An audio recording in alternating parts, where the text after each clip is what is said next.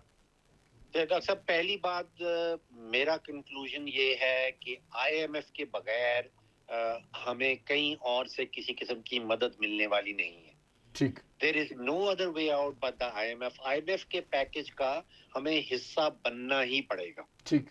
یہ اچھا, اب دوسری بات یہ ہے کہ آئی ایم ایف کا جو یہ معاہدہ یا پیکج جس کی ہم بات کرتے ہیں, یہ پی ٹی آئی کی حکومت کے دوران سن 2019 میں نیگوشیٹ کیا گیا تھا, اور وہ شرائط جو اس وقت آئی ایم ایف نے رکھی تھیں اس سے وزارت خزانہ حکومت پاکستان نے سائن کیا تھا اور ہم نے ان سے اگریمنٹ کیا تھا ایک آئی ایم ایف کے پیکج کا. تو یہ ساری شرائط جو ہیں یہ 2019 میں سیٹل کر لی گئی تھی. اب جو شرائط جن کی پاکستان کے حوالے سے آئی ایم ایف کا یہ کہنا ہے کہ کوئی 850 ارب روپے کے اضافی ریونیوز حکومت کو کلیکٹ کرنے ہوں گے. اگر آئی ایم ایف کی بات مانی جائے تو پھر کسی قسم کا منی بجٹ پاکستان کے اندر اس کا اعلان کرنا پڑے گا اور اس میں اضافی ٹیکسز جو ہیں وہ لگانے پڑیں گے. آئی ایم ایف کچھ سوالات اٹھا رہی ہے کہ بجلی کی مد میں جو ایکسپورٹ سیکٹرز کو سبسڈی دی گئی ہے, آپ کو یاد ہے کہ وزارت خزانہ نے کوئی 19 روپے اور 99 پیسے فی یونٹ کے حوالے سے ایکسپورٹ سیکٹر کو بجلی فراہم کرنے کا وعدہ کیا ہے. اس میں آئی ایم ایف سوال پوچھ رہی ہے کہ اگر آپ سبسڈی دے رہے ہیں تو اس سبسڈی دینے کے جو فنڈز ہیں وہ کہاں سے کریٹ ہوں گے, یہ ایک سوال اٹھایا جا رہا ہے. اسی طرح جو یوریا کے حوالے سے سبسڈی کا اعلان کیا گیا ہے, آئی ایم ایف سوال اٹھا رہی ہے کہ اس یوریا کی سبسڈی دینے کے پیسے جو ہیں, فنڈز جو ہیں وہ کہاں سے آئیں گے. تو نیگوشیشنز بتایا یہ جا رہا ہے دونوں طرف سے. آئی ایم ایف بھی یہ کہتی ہے اور حکومت پاکستان وزارت خزانہ بھی یہی کہہ رہی ہے کہ نیگوشیشنز جاری ہیں, لیکن ابھی کسی قسم کا جو نیٹ ریزلٹ ہے وہ سامنے نہیں آیا. میرا خدشہ یہ ہے کہ دسمبر کے مہینے میں ہم آ گئے ہیں, آئی ایم ایف کا بیشتر سٹاف جو ہے وہ دسمبر کے مہینے میں چھٹیوں پہ جانا شروع ہو جاتا ہے, اور پھر یہ جنوری میں واپس آئے گا, اور پھر جنوری میں دوبارہ سے ہی اگر نیگوشیشن شروع کی جائے گی تو ہم کہیں اینڈ جنوری یا ارلی فیبروری کی بات کر رہے ہیں, جبکہ ایکچولی یہ ڈسکشنز جو ہیں وہ کسی قسم کے نتیجے کی طرف پہنچیں گی. ہمیں اس وقت ڈالر کی بڑی سخت اور سنگین قسم کی ضرورت ہے. ٹھیک سر, یہ مجھے سمجھا دیجیے گا کہ اس وقت ایکسٹرنل پیمنٹس کا جیسے آپ نے فرمایا کہ ایک بانڈ ہو چکا ہے, پیمنٹ ہو چکی ہوئی ہے, اور اس کے بعد اب 23 میں بھی ہمیں کوئی زیادہ خطرہ لاحق نہیں ہے. یہ جو ڈالر کی پاکستان کو ضرورت ہے, کمی ہے, وہ ہم کیا ڈومیسٹک پرپز کے لیے ہماری ریکوائرمنٹ ہے, یا اس کے اوپر تھوڑی سی سمجھا دیجیے گا کہ یہ کمی کی وجہ کیا ہے اور اس کی یوٹیلائزیشن کیا ہے اس ٹائم پہ. دیکھیے, خاص طور پہ پاکستان جیسا ملک جس کا انحصار جو ہے وہ امپورٹس کے اوپر بے تحاشا ہوتا ہے. آپ اندازہ کیجئے کہ ہمیں گندم بھی امپورٹ کرنی ہے, ہمیں کپاس امپورٹ کرنی ہے, ہم پیٹرول ڈیزل امپورٹ کرتے ہیں, ہم خام تیل امپورٹ کرتے ہیں, ہم کھانے بنانے کا تیل امپورٹ کرتے ہیں, کوئلہ امپورٹ کرتے ہیں اپنے بجلی گھر چلانے کے لیے, ایل این جی امپورٹ ہوتی ہے, حتیٰ کہ ادویات بھی امپورٹ ہوتی ہیں. تو ان سب چیزوں کو امپورٹ کرنے کے لیے ہمیں چاہیے ڈالرز.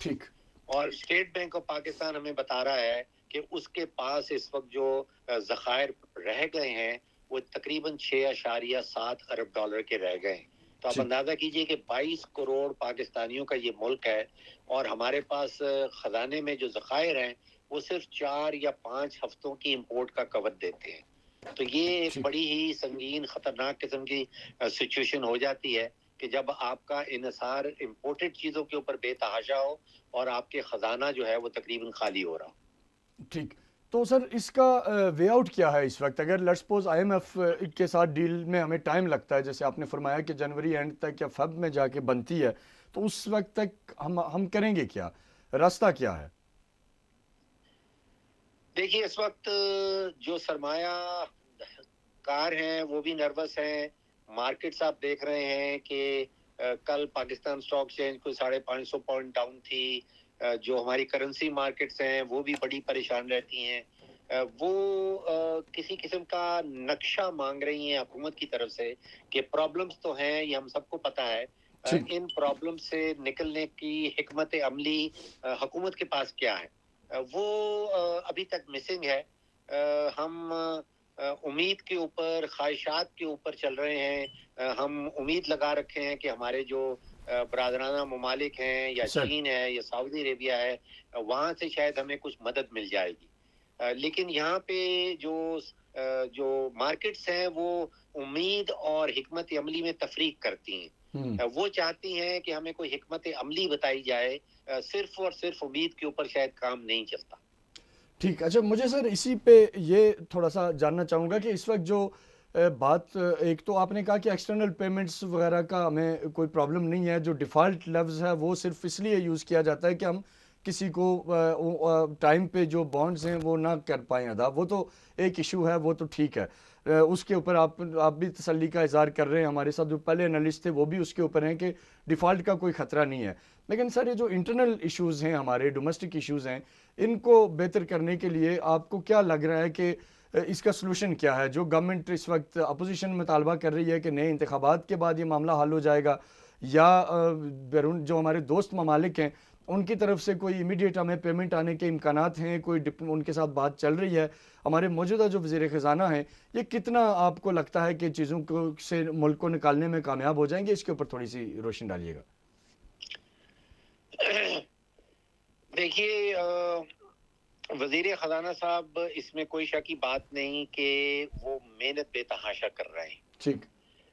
وہ کوشش کر رہے ہیں کہ اکانومی کو کسی طرح سٹیبلائز کیا جائے, لیکن مارکیٹس ان سے میرا خیال ہے جو ڈیمانڈ کرتی ہیں وہ ریلی جس کو ہم کہتے ہیں کہ ایک روڈ میپ, ایک بلو پرنٹ, ایک کوئی طریقہ کار جو ہے صاف واضح قسم کا, وہ مارکیٹس کو بتایا جائے کہ یہ جو پرابلمز ہیں, جو ڈالر کے حوالے سے پرابلمز ہیں, جو ڈالر کا فقدان ہے, حکومت کے ذہن میں کیا نقشہ ہے کہ ان پرابلم سے کس طرح نکلا جائے گا. اگر وہ حکومت کے پاس کوئی روڈ میپ ایگزسٹ کرتا ہے تو میری درخواست یہ ہوگی, سجیشن یہ ہوگی کہ اس نقشے کو مارکیٹ سے اور انویسٹر سے اور لوگوں سے شیئر کر لیا جائے, تاکہ لوگوں کو فیوچر کے حوالے سے کوئی کسی قسم کی گارنٹی ان کے سامنے آ جائے. ٹھیک. سر آپ کیا تجویز کریں گے بینگ اکانومی کے ایکسپرٹ ہونے کے, آپ کیا سمجھتے ہیں کہ یہ سچویشن ہو اور اس سے نکلنے کا آپ وے آؤٹ کیا بتائیں گے گورنمنٹ کو؟ دیکھیے ایک معاملہ تو یہ ہے کہ جس سچویشن میں آج ہم کھڑے ہیں, یہ پچھلے 25-30 سال کی جو معاشی غلطیاں ہیں ان کے نتیجے میں ہم یہاں پہنچے ہیں. ٹھیک. دو بیماریاں جو معاشی بیماریاں کہلاتی ہیں, جو پھر آگے 100 معاشی بیماریوں کو جنم دیتی ہیں, وہ دو بیماریاں ہیں بجٹ کا خسارہ اور تجارتی خسارہ. ٹھیک. اب ہم پچھلے 25 سالوں سے آپ سوچئے کہ ہر جون کے مہینے میں ہمارے وزیر خزانہ صاحب نیشنل اسمبلی کی فلور پہ کھڑے ہوتے ہیں اور ہمیں یہ بتایا جاتا ہے کہ اس سال 4000 ارب کا بجٹ کا خسارہ ہوگا. پھر ایک سال بتایا جاتا ہے کہ اس سال 5000 ارب کا بجٹ کا خسارہ ہوگا. پھر ہم 20 ارب ڈالر, 30 ارب ڈالر تجارت کا خسارہ کرتے ہیں. ابھی تھوڑی دیر پہلے آپ نے پی ٹی آئی کی حکومت کے بارے میں پوچھا. آپ اندازہ کیجئے کہ اپریل 2022 کے مہینے میں جب نئی حکومت آئی ہے تو دو بڑے خسارے جو پی ٹی آئی کی حکومت چھوڑ کے جا رہی تھی, ایک بجٹ کا خسارہ تھا جو لگ بھگ 5,500 ارب کا تھا, اور وہ پاکستان کی 75 سالہ معاشی تاریخ کا بلند ترین بجٹ کا خسارہ چھوڑ کے گئے. دوسرا بڑا خسارہ جو تھا وہ تجارت کا خسارہ تھا, وہ کوئی لگ بھگ 45 ارب ڈالر کا تجارت کا خسارہ, دوبارہ سے پاکستان کی 74 سالہ معاشی تاریخ کا بلند ترین بجٹری خسارہ. ٹھیک. اب اگر آپ 25-30 سال سے یہ خسارے کر رہے ہیں اور پھر اگر سوال اٹھایا جائے کہ اس کا حل کیا ہے, تو اس کا حل کوئی امیڈیٹ تو نکل نہیں سکتا ہے. امیجیٹ جو حل ہے وہ تو جیسے میں نے شروع میں کہا کہ اس وقت تو ہمیں آئی ایم ایف کے پاس جانا ہوگا، کیونکہ آئی ایم ایف واحد عالمی ادارہ ہے جس کے پاس ایک مانیٹرنگ میکنزم ہے. نہ ورلڈ بینک کے پاس مانیٹرنگ میکنزم ہے، نہ ایشین ڈیولپمنٹ بینک کے پاس ہے. کچھ مہینے پہلے آپ کو یاد ہوگا کہ چائنا نے بھی ہمیں یہی ایڈوائس کی تھی، یہی مشورہ دیا تھا کہ کوئی اسی قسم کا پیغام آیا تھا.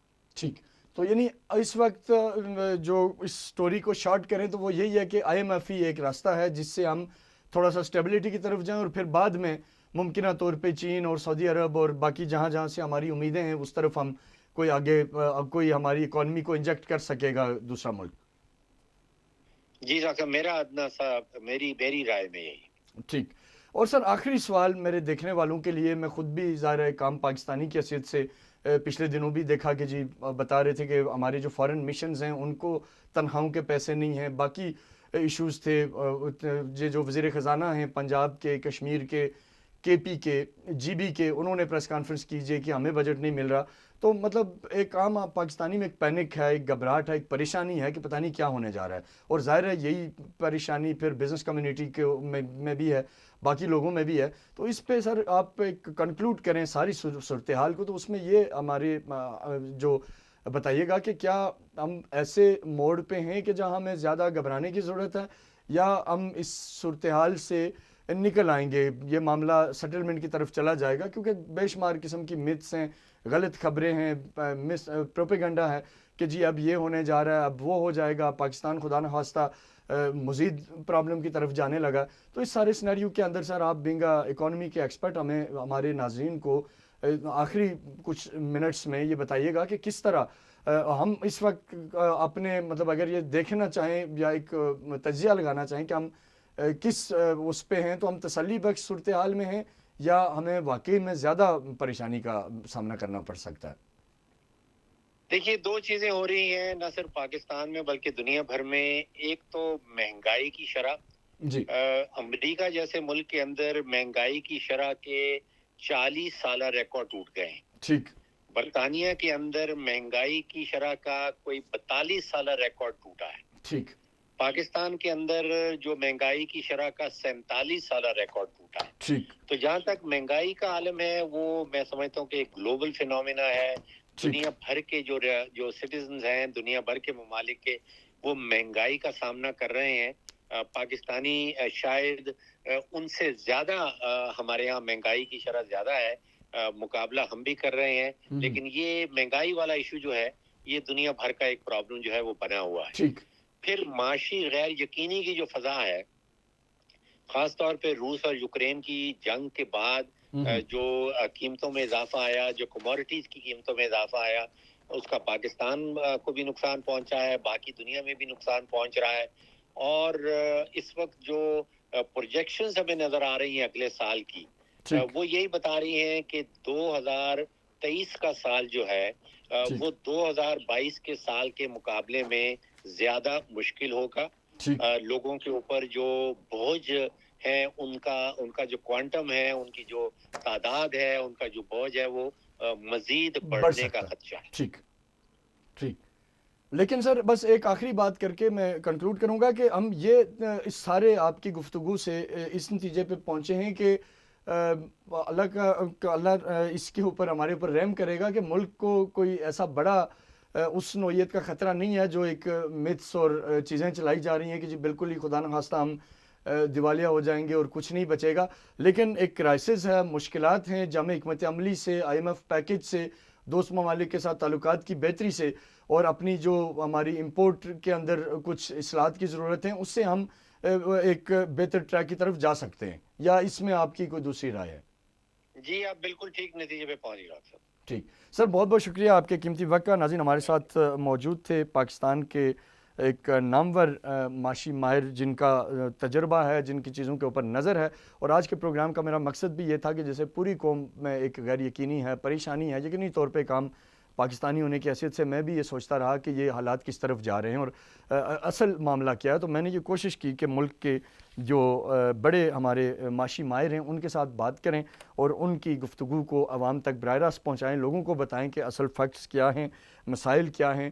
ساری جو گفتگو کا خلاصہ ہے وہ یہی ہے کہ گو کہ پاکستان میں مسائل ہیں، لیکن جو فارن پیمنٹس ہم نے دینی ہیں دوسرے ملکوں کی، اس میں ہمیں کوئی بڑی پریشانی نہیں ہے۔ ہم نے ایک بانڈ اس ماہ کی 5 تاریخ کو انہوں نے بتایا، اور میرے دوسرے اکانومسٹ نے بتایا کہ 1 دسمبر کو وہ میچور ہو گیا تھا، اور اس میں $1 بلین کی وہ رقم تھی جو کہ ادا کر دی گئی ہے۔ اسی طرح جو آنے والے دنوں میں اس اگلے مالی سال میں ہمارا کوئی بانڈ میچور نہیں ہو رہا، 2023 میں پھر جا کے ایک بانڈ ہے 24 میں جو 15 اپریل کو میچور ہوگا۔ اور اسی طرح جو ڈومیسٹک ایشوز ہیں، کرنٹ اکاؤنٹ کا جو خسارہ ہے، یا اسی طرح جو ہمارے امپورٹ اور ایکسپورٹ میں جو ایک امبیلنس ہے، اس کے اوپر کام کرنے سے، اور ہماری جو ریمیٹنس ہیں، فارن ریمیٹنس، ہمارے اوورسیز بھائی اس کے اندر اپنا بڑا کنٹریبیوٹ کر سکتے ہیں ملک کو ایک بہتر ڈائریکشن میں لے جانے کے لیے۔ ان کے رول کو ماضی کی طرح ایک دفعہ پھر میں سمجھتا ہوں کہ پاکستان کو ضرورت ہے، جس سے حالات میں بہتری کی طرف ہم بڑھیں گے انشاءاللہ تعالیٰ، اور یہ جو ملک کے اندر غیر یقینی کی فضا ہے اس میں کمی آئے گی۔